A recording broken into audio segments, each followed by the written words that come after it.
Now, ultimately, what does it boil down to, though? We can answer all these objections all day long. It basically boils down to there are two ways to acquire wealth. You can create wealth by serving your fellow man. That's the way a civilized person creates wealth. Or you can expropriate people. You can loot people. At the point of a gun, you can take stuff.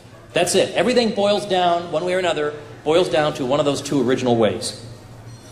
Well, it's obvious which way our society has chosen. So we have agriculture subsidies that help the farmer and that basically amount to a gun in the ribs of everybody else. We have sugar quotas that steal on behalf of the sugar producers. We've got the Export-Import Bank, which diverts credit to certain favored firms. We've got the Federal Reserve, which diverts credit to certain favored firms.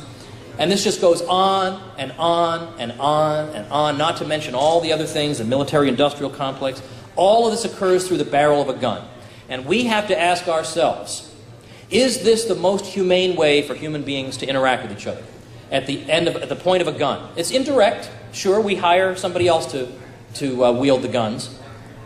Is there really no other way we can live than by my group impoverishes the rest of you and enriches itself, and then your group is going to impoverish us and enrich itself? What if we just stopped doing that? Wouldn't it be a lot richer?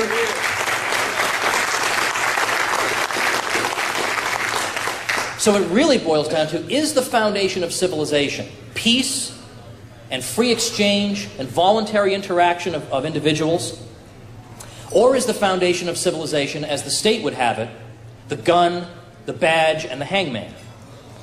The state has warped our moral sense and taught us that looting and aggression are okay as long as they're done by majority vote.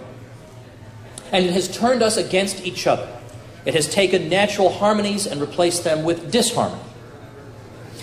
And it is at this time that we ought to recall with Murray Rothbard that what we are really faced with in society is not a conflict of rich versus poor, or white versus black, or city versus country, or industry versus agriculture, but all of us against the parasites who live off our labor and train us to believe that there is no other way to live.